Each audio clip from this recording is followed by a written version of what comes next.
the time has come to actually start talking about IP routing. So when we talk about IP routing for the purposes of the CCIE routing and switching exam, basically what we care about are some of the protocol independent features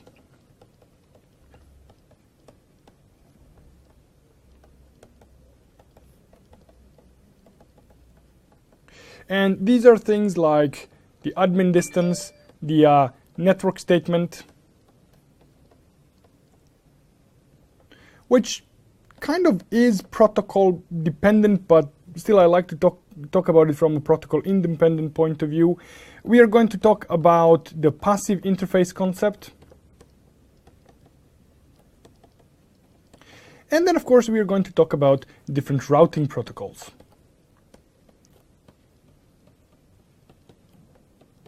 And here, well, protocols, again, with an asterisk there. We're going to talk about the connected routes. We're going to talk about static routes. We're going to talk about RIP, EIGRP, OSPF, and of course, BGP. Even though I like to talk about BGP separately from the others, because it is kind of a special world in its own, and I like to actually think of BGP as not being actually a routing protocol. I like to think of it more of a policy implementation protocol. So let's start this over. Now, the first thing that I'm going to talk about is the administrative distance. Now, we all know what the admin distance is. It's a tiebreaker. I really need to work on my handwriting. Hold on a second. It's a tiebreaker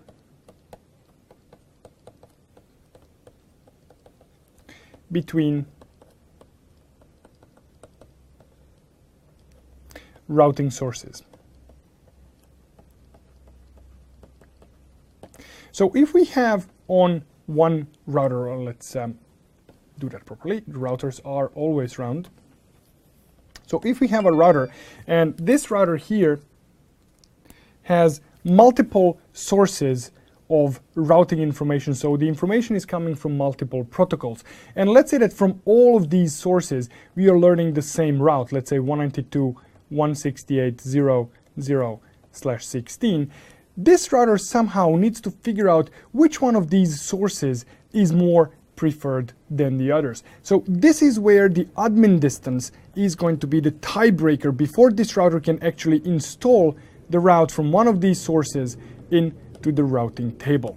Now, the important thing to note here is that the admin distance will be used only in situation when you have the route coming from different sources of routing. It will never be used as a tiebreaker inside the routing protocol. So for example, inside OSPF, inside a single OSPF process, if you have the same route learned from multiple sources, and if you try to modify the admin distance of one or the other, you're actually modifying the admin distance at this point here, after the protocol has actually sent the route to the routing table. You cannot use the admin distance to influence the decision made by the protocol itself. The reason for this is that the admin distance is a vendor proprietary concept.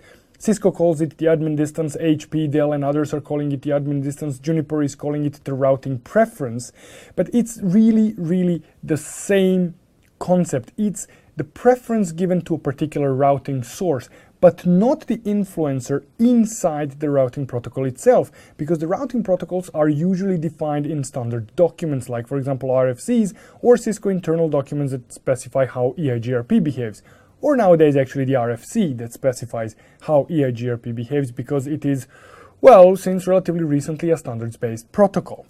Surprise. Now, different routing sources in Cisco iOS have different routing preference given. So for example, the most preferred routes are of course the connected routes. Now the connected routes have the admin distance of 0, and this is not something that can be changed. So this is something that is fixed. Static routes are by default the second most preferred routing source, and they have the admin distance of 1, and this can actually be changed. Now, the next preferred routing source are EIGRP summary routes, and these have admin distance of 5. This also can be changed. So let me talk a little bit about this EIGRP summary route, because this is one thing that I have seen my students from time to time have little confusion about. So to do this, I'm just going to use two routers in my mix. I'm going to have R2 directly connected to R5. Now R5 here will have a loopback interface 5555/32, and the link here, this is serial 0 to 0, and this is serial 0 to 0, and the link here between them is going to be 192.168.25.0. Let me just very quickly configure EIGRP25 between these two devices. So I'm going to go to my R2 and R5. Now I do have some other interfaces configured right now, so I'm quickly going to remove those interfaces. So default interface serial 000, and on R2 no interface loopback 0. So interface loopback 0, IP address 5555. And if I do show IP route connected, I should be seeing this was already pre-configured, so I should be able to ping 25.2. So this is already in place. So the next thing I'm going to do is I'm just going to quickly bring my text editor here, and I'm going to say router EIGRP25 no auto summary network. I want to run EIGRP really on all of the interfaces. This is just going to be a very quick exercise, because the point here is not about the EIGRP configuration. The point here is to show you the EIGRP summary. So if I do show IP route EIGRP now on R2, I'm seeing this 5555 with the admin distance of 90. So this is the default admin distance for EIGRP. So maybe I should actually just add it here. So for EIGRP, the admin distance, EIGRP internal routes, they have admin distance of 90. This also can be changed using the configuration.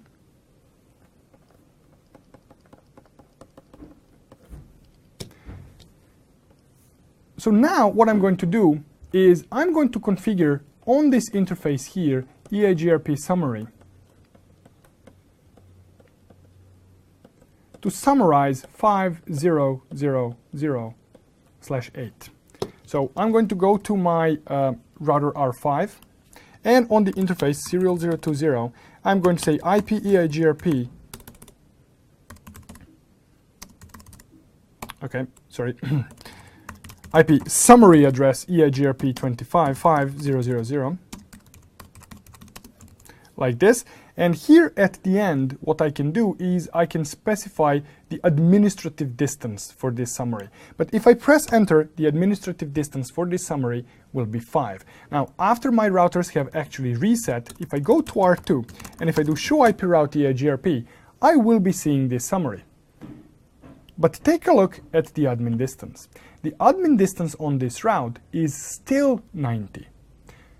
So where is this admin distance of 5 that we were talking about? Well, for that, we actually have to take a look at R5. So on R5, if I do show IP route EIGRP, take a look at this. Now on R5, on the router on which I have actually created this summary, so the result of this command is this EIGRP route on R5. Take a look what is the exit interface for it. It is null 0. So this route here, also called the discard route, has been installed as the result of me creating the summary route. So here at the end, I didn't type this 5. I just pressed enter after EIGRP summary address, IP summary address EIGRP25/8. This is where I pressed enter, but iOS installs this 5 by default.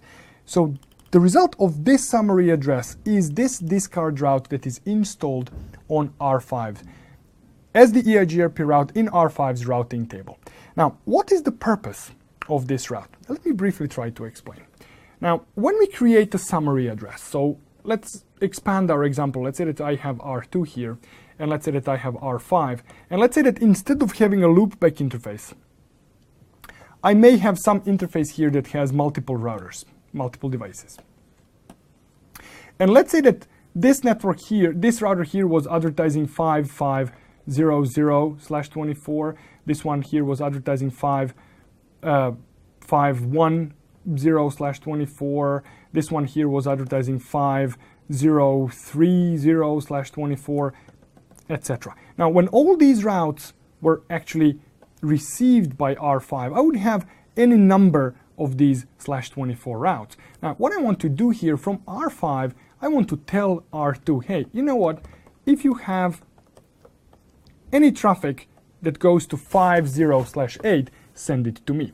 So let's now say that R2 sends the traffic for 5171931.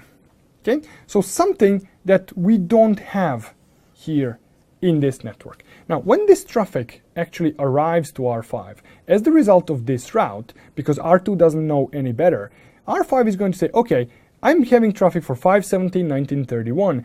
Do I have a more specific route where to send this traffic? No, I don't. So R5 is actually going to drop this traffic as the result of this null route.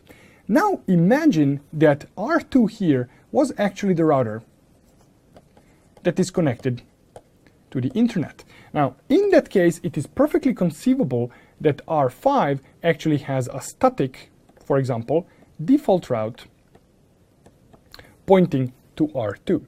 Now, if we had that situation and if we didn't have this null route installed, this route that will cause the traffic to be dropped here, let's take a look at what would be the situation then. So I'm going to go to my terminal, and on R5, I'm going to say that, you know what, R2 is your default gateway to the internet. So this is the situation with the discard route. So let's go to R2 and let's try to ping 517, what was the address? 1931. So I'm trying to ping it, and obviously I don't have the path to it. I see the time getting destination unreachable. So if I do trace route to this destination, I will see that traffic takes me to R5, and then R5 actually drops this traffic. That's exactly what I wanted to have. Now, let's on R5 get rid of the discard route. So what I'm going to do here is I'm going to go into the sub-interface mode, and I'm going to install the same EIGRP summary, except that now I'm going to give it the admin distance of 255. Now, admin distance 255, so let me put it here, and I'm going to put it all the way at the end. Admin 255 is an untrusted source, and this is a fixed value, and this simply means that the routes that have the admin distance of 255 will not be installed in the routing table. So now let's take a look what will happen when I get rid of the discard route. So the discard route is now gone, so if I do show IP route, it most likely isn't gone, but I know how to get rid of it. So do clear IP route star. So I'm just going to get rid of it now. So if I do show IP route EIGRP, now the discard route is no longer in the routing table. So from R2, I'm going to try to ping 5171931, and you can see the time now getting slightly different result. It may not be immediately obvious, but this is very, very different result. Because take a look at here. In this case, I was actually getting ICMP unreachables. Here, the traffic simply doesn't seem to get to its destination. If I do a trace route, this is why. Because what is happening now is R2 is sending the traffic following the summary. Then R5 says, oh, this is traffic for 5171931. I don't have more specific route for it, I do have the route for it. Look, it's the default route pointing to R2. So traffic now goes to R2.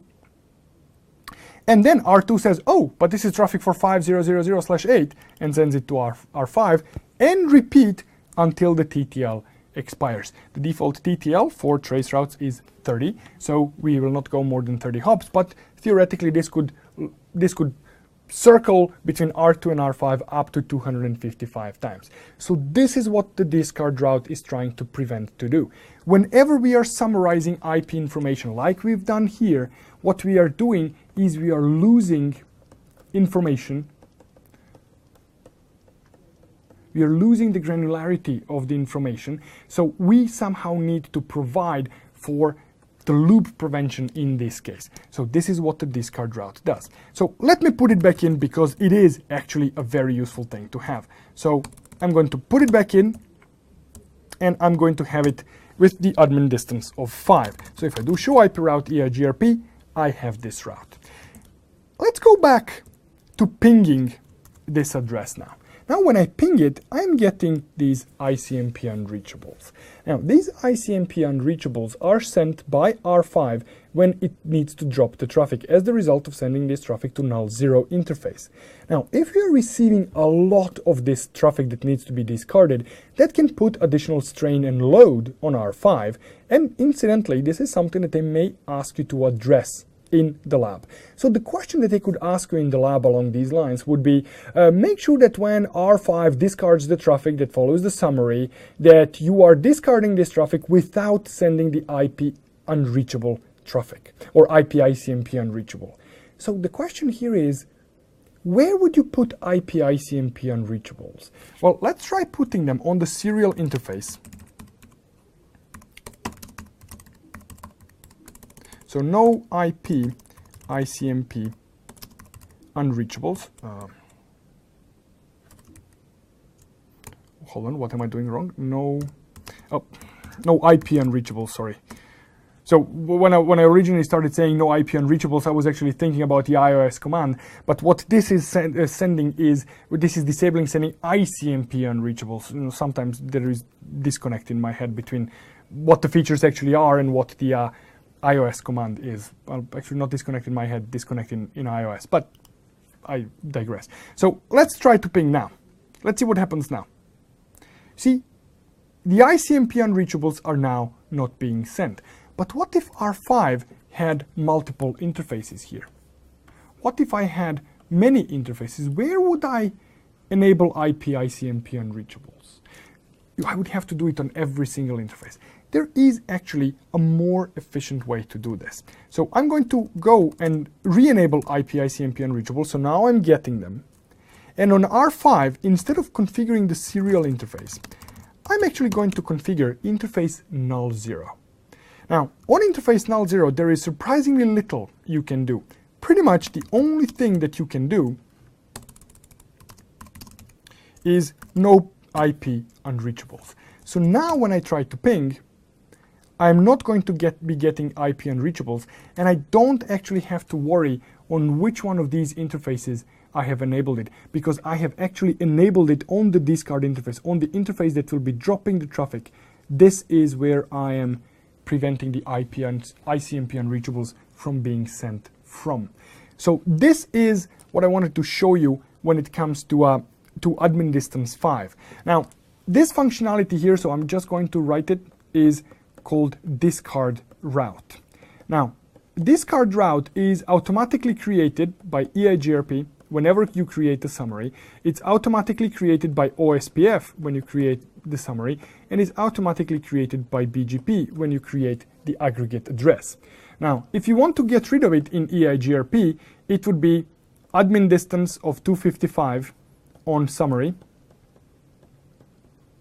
In OSPF, it will be no discard route under the OSPF process, and for BGP, sorry, you will always have it. So you cannot disable it for the aggregate address that is created. Now, keep in mind that there is a notable absence of RIP. RIP does not create a discard route when it creates summary. So this problem with the default route and the summary that we had between R2 and R5 on RIP is something that is unfortunately the fact of life. So it is not something that you can fix with RIP. Well, you can manually. You could add the static route that points to null zero for the summary, but in the CCIE lab, I want you to have this mental picture. When you type IP route something, there is a piano falling on your head, you know, just like in the cartoons. So you type IP route and bang, you are gone, right? So don't type static routes in the CCIE lab unless you are very explicitly allowed to use the static routes. Generally speaking, they are not allowed in the CCIE lab. So let's go back to this thing here. The next best admin distance that you care about is, of course, going to be OSPF internal routes, which are going to have the admin distance of 110, and of course this can be modified. Then the next thing that you care about is going to be RIP with 120, and this of course also can be changed. Then we have EIGRP external routes with 170, and this of course can be changed. And finally, we have BGP externals. Oh, sorry. Oh, I forgot the BGP externals. Ah, missed those. So I'll have to go back and fix that. But anyways, so BGP internal routes with admin distance of 200. So let's fix that missing BGP. They're actually right here. So we have BGP external routes. I knew there was something missing there, just wasn't thinking straight. It's 20, and of course it can be modified. Now, there is one here that you don't really care about, but I'm going to write it anyways. It is ISIS is sitting between OSPF and RIP with 115, and of course it can be modified, but because you don't have ISIS on your lab, or ISIS as I like to call it, because you don't have ISIS, you don't really care about this. Now, this table, these values, is something that you should really know when you go to the CCIE lab. Mostly because this is really the CCNA level admin distance. So let's bring up the pace a little bit. Let's talk a little bit more about admin distance, about, I would like to say, the CCNP level of admin distance. Now, let's say that we have a router here, and that we are learning, so we are going to be learning the same route. So this is 192.168.0.0/16. So I'm going to be learning this route from two sources. Let's say that this is RIP, which has the admin distance of 120, and this here is OSPF. And this one has admin distance 120 as well. Now, mind you, 120, isn't OSPF 110? Well, yes it is, but we said that this value can actually be changed. So I have modified the admin distance of OSPF in my case to be 120 to make it the same as RIP. So I'm receiving this same route with admin distance of 120 and admin distance of 120. And let's say that the metric here was 5 and that the metric here was 200. Which one do you think will be installed in the routing table? Now, if your answer is RIP, please think again, because metrics cannot be compared in this case. The only thing that matters is the admin distance. But admin distance is the same. Does this mean that we are going to load balance between these routes? There can be no load balancing between the traffic, for the traffic coming from two different sources. So what we need to do here is to choose which one of these 192.168.0.16 is the best. This is where the original admin distance will be compared. The original hard-coded admin distance. For RIP, this is 120, and for OSPF, this is 110. So based on this value, the original admin distance, or the default, or the hard-coded, call it whatever you want to call it. I like to call it the original, but sometimes that confuses people, so here I'm going to give you what I actually mean by that. Based on this information, the OSPF route will actually win, even though on face value their admin distances were the same. So this is easy enough. So if the actual, let's call it the operational admin distance is the same, the original, the hard-coded admin distance will be used as a tiebreaker. But sometimes, in some cases, this is not actually going to work. Now, what is this case going to be? So let's say that we have a router. Again, we have a router here, and we have a route, again, the same route, 192.168.0.0/16, that is learned from two sources. And let's say that this here is OSPF process 1, and this here is OSPF process 2. Now, the admin distance here is 110. The admin distance here is 110. Let's say that the metric here is 100, and that the metric here is 200. So which one do you think wins? Now, if your answer here was OSPF 1, think again. You may or may not be right.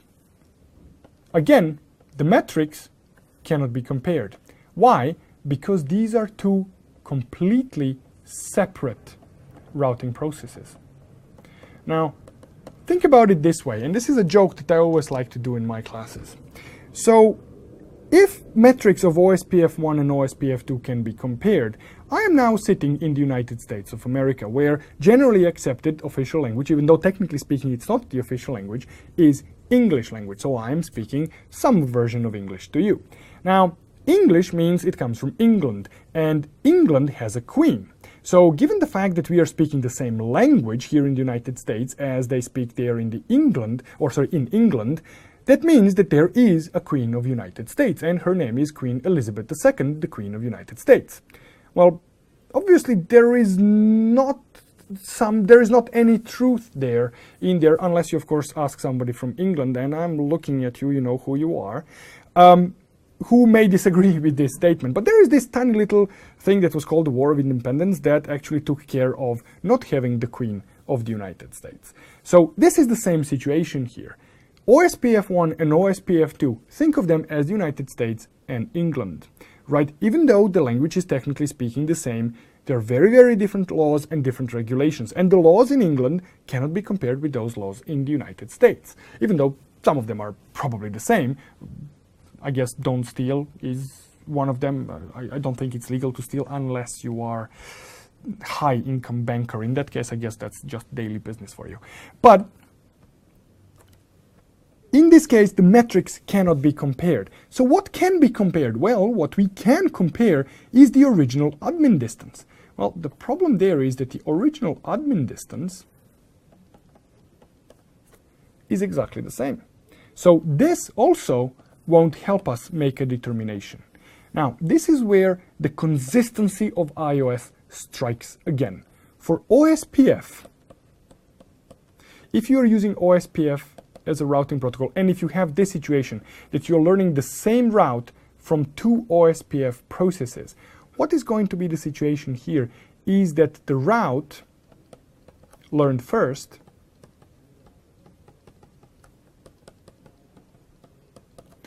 wins. This is also true for ISIS, which you don't really care about, but I think it's fun to mention it. For EIGRP though, route from, now this is where I always forget. So let's test this. It is going to be the route from either the lower autonomous system or the higher autonomous system. But you know what? And this illustrates the point. You know, I know so many things about network. There are things that I don't know about networking. There are many, many things I don't know. And there are things that I simply cannot remember, no matter how many times I try them. So every time I'm in a situation that I have a doubt about something, I am actually going to lab it up.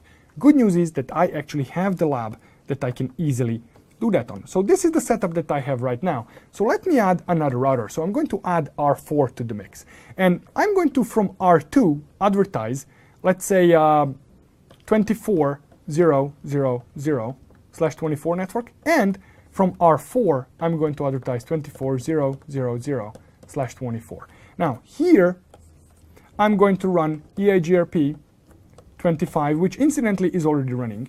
And here, I'm going to run EIGRP 45. So I'm simply going to see which one of these two routes that are exactly the same will win on R5. Very, very simple test. So let me go to my terminal. I'm going to add back R4 to the mix. I already have, no, I actually deleted that interface, so let's configure it. So IP address 192.168.45.5.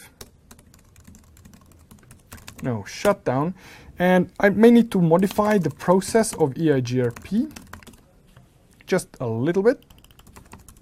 So I'm going to say network 192.168.25.0, no network 000, because I don't really want this process to run towards R4. So here I have it. Now let's create that other process. So router EIGRP 45, no auto summary. And you know what? I can just copy paste this and change this to 4, so this will take care of it. Now on R2, let me create interface loopback 24, IP address 24.002.255.250. That will advertise this interface on R5, so I can see it here, show IP route EIGRP. There it is. And let's go to R4. So on R4, I'm going to say router, let's create the interface loopback 24, IP address 24.004.250. Router EIGRP 45, no auto summary. And here it's okay to actually run on all the interfaces. So now when I see the EIGRP neighbor come up, if I do show IP route EIGRP, I should be seeing, actually there is a loopback 0 here, so no interface loopback 0. Let me get rid of that one. So here I can see that the route from R2 is actually winning in the routing table. So if I go to interface serial 020 and I shut it down,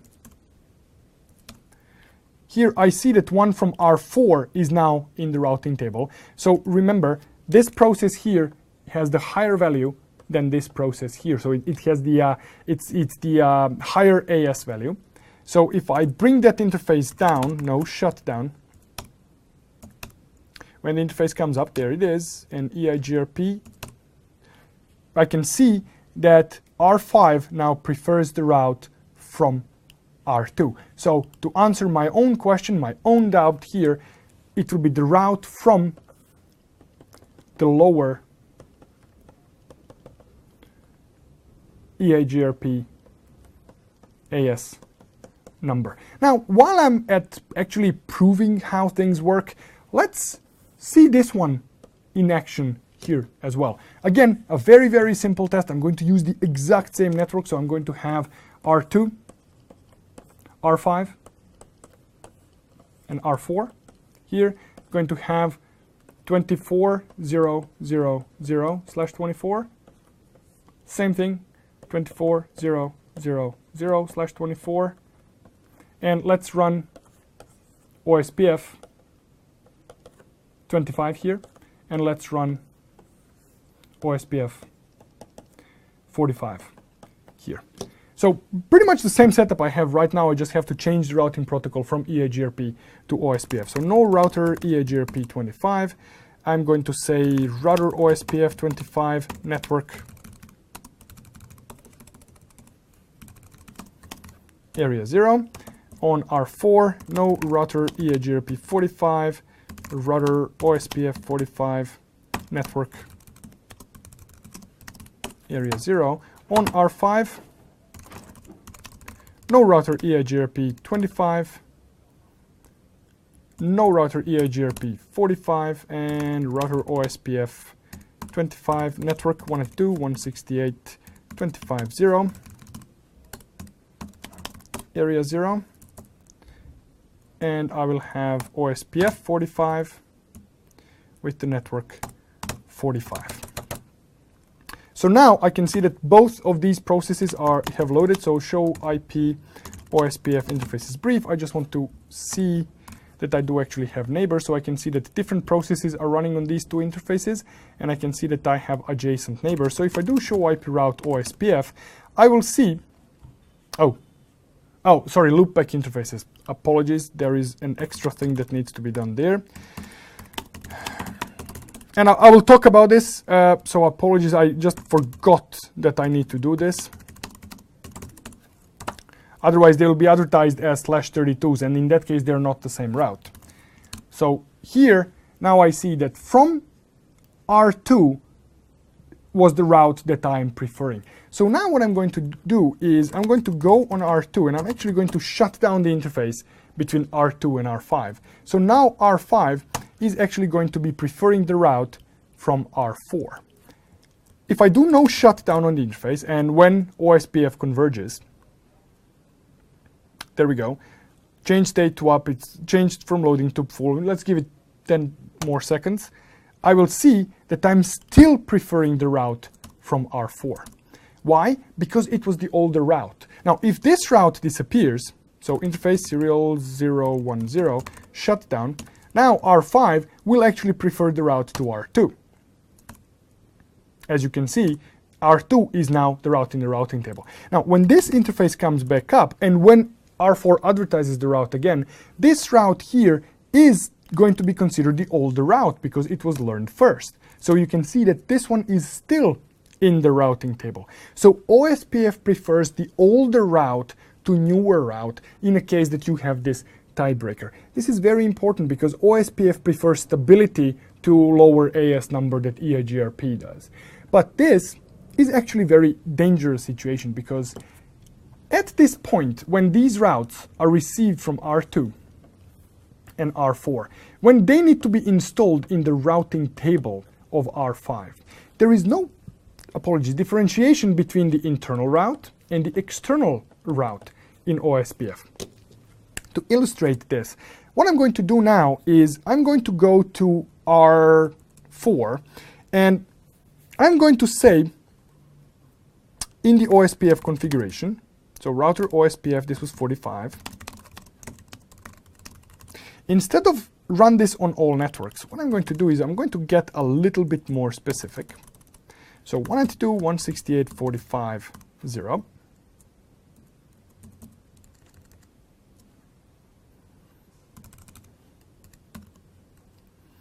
Like so, and I'm going to remove this network statement here.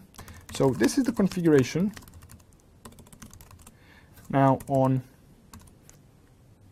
my R4, and then in the router OSPF process, I'm going to say redistribute connected subnets. So now on R5, this is the route that is preferred. Mind you, this is the route from R2 and is an OSPF, it's an OSPF internal route. I can see that by O here. If I go to R2, interface serial 020, and I shut this down, on R5, what I'm going to have now,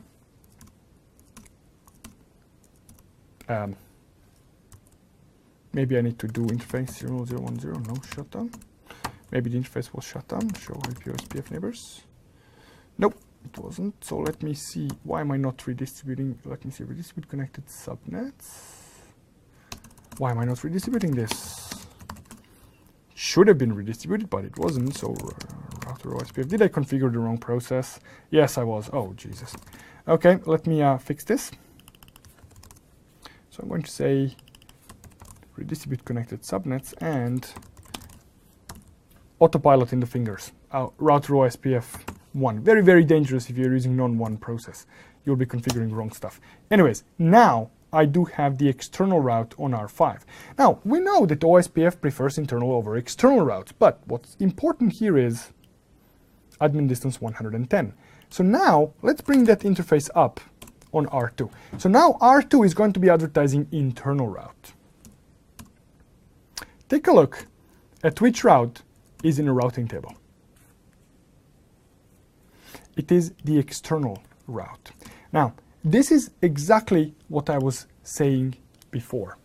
At this point of comparison, when R5 needs to choose between this process and this process, it doesn't matter whether the route was internal or external or the other way around. What matters is only the admin distance. This is 110, this is 110. If this is not comparable, we are going to go for the original admin distance, which is going to be 110 here, and the original admin distance here of 110. If this is the same, as it is the same, we go for the oldest route. And in this case, the oldest route is the route from here, which happens to be the external OSPF route inside this OSPF 45 process. But this doesn't matter anymore. Here, I have in the routing table OSPF external route which is preferred over an internal route? Well, internal route from another process. And remember, England, United States. Internal here means nothing, internal here. The only thing that matters is the admin distance. So the question here was, what happens if I clear IP route? Okay, let's do clear IP route star and see what happens. This one wins. Why did it win? Well, because at that time, what happened was, when I clear the IP route from the routing table, the routing table is going to go to the processes, OSPF on one side and OSPF on the other side, and is going to ask them, hey, give me your routes. And this is an iOS internal process, and it could happen that it asks the process towards R2 first, because in this case it has the lower process number. So in this case, this might be a situation. And let's test that example as well. So here, what I'm going to do, I'm going to remove the OSPF process 25, and I'm going to create OSPF process 250 that is going to have the exact same configuration. So you asked me the question that made me really, really curious. I don't know answer to this one. So that was my educated guess at this point. So show IP route OSPF. Now the external one is the older one because I removed the process. But if I do clear IP OSPF process star, clear IP route star. Now the routing table now goes for the route to the routing processes, telling them, hey, give me your best routes. So if I do show IP route OSPF, well, it looks like the internal in this case wins. So the answer is, I really don't know at this point what could be the cause of this. But you know what? You made me so curious that I'm actually going to go and try to find the answer. Now, the good place to find the answer for this particular behavior would be, the book is called, I believe, iOS Internals. It's rather old, but it could answer this question.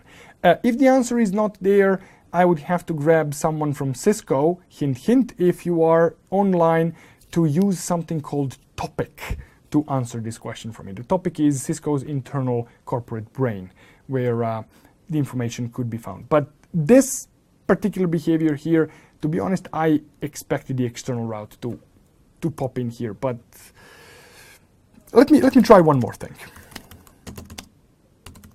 Let me try one more thing. Let me try one more thing.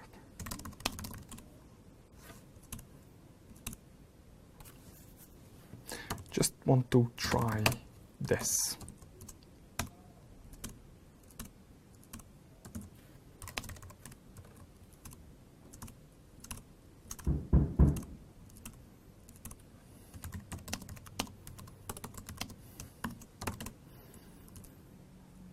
It was a very, very good question. Now, the internal still wins in this case. Very curious. As I said, don't know the answer to this particular one, but I would have to research it. But if you don't clear the routes, the behavior that I explained is there. The OSPF does care about the internal, external, and inter-area routes great deal, but the routing table doesn't. So there is no route preemption, but it could be that if they happen to arrive at the same time, and a clear IP route would be one of those situations when they arrive at the exact same time, that the preference could be given to the internal route from the process. But as I said, at this point, it's just wild guessing on my behalf. I would actually have to go and read it. This is something I don't know the answer to. You caught me there, and you have it on camera. So this is a very, very good question.